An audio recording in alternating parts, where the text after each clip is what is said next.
hujali chochote, yani ni ndoa tu ghafla binvu.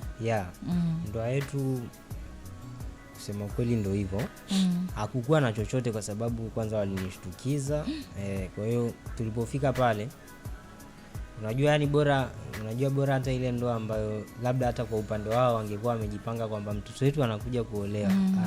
Hamna alijipanga. Yani tulikuta pale ni kama wanasemaga paka kafia jikoni, si ndio? Hamna chochote, hata wenyewe walichukua wameandaa. Kwa hiyo tukafungishwa pale ndoa.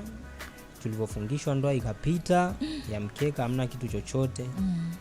Nikaambiwa sasa, hapa hauwezi ukaondoka na huyu mwanamke wako. Kuna vitu ambavyo unatakiwa uvitimize ndio mambo yaendelee.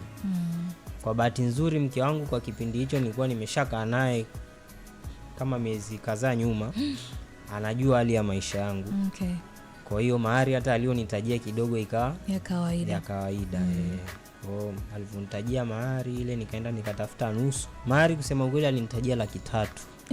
300,000. Kulikuwa na haja useme jamani. 300,000. Na tena mpaka leo ananidai.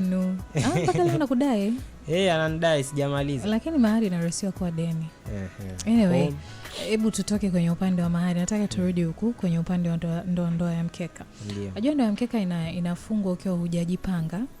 Sawa, unaye yule mpenzi wako lakini bado hujafanya ile maamuzi ya kwamba nataka kukaa naye sasa. Nataka mwanzo mlikuwa mnakaa kama wapenzi, lakini sasa kashakuwa mke. Wengine hicho kitu kinawashinda, uvumilivu. Mtu anaona mimi nikae naye harusi yenyewe imefungwa vile, marafiki zangu wakisikia itakwaje kama nadhalilika hivi na nini. Unakuta ndani ya wiki 1-2 mtu anampa talaka zote, mke wake anamwacha. Nyinyi wawili mmewezaje? Kwa sababu mna miaka 3 ya kudate, mna miaka 5 kwenye ndoa, tena ndoa ya mkeka. Kwa mimi ilikuwa rahisi kwa sababu cha kwanza kabisa tulikuwa tumesha date kama miaka 3 nyuma. Na mimi tayari nilikuwa nimeshaamua kuishi na mwanamke wangu.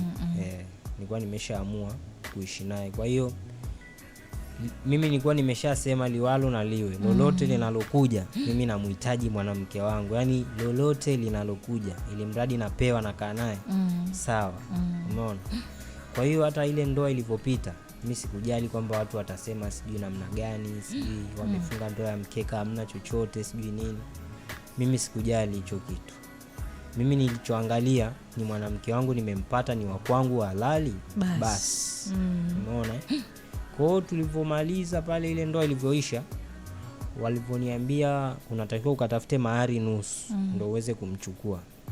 Kusema ukweli mimi mwenyewe binafsi nilikuwa natamani sana hiyo siku niondoke na mke wangu.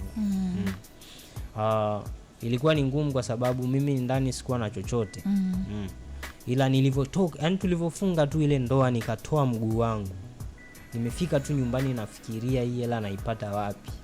Ikaita simu moja. Ile simu ilivyoita ndo nikapata hela ya mahari pale pale. Yani nilipigiwa simu moja na mzee mmoja, huyo naye sitamtaja sababu kuna watu wengine hawapendi kutajwa. Huyo mzee alinipigia simu akanipa kazi moja hivi.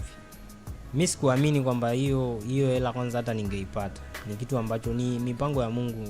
Ni Mungu alitaka moyo wote. Yule mzee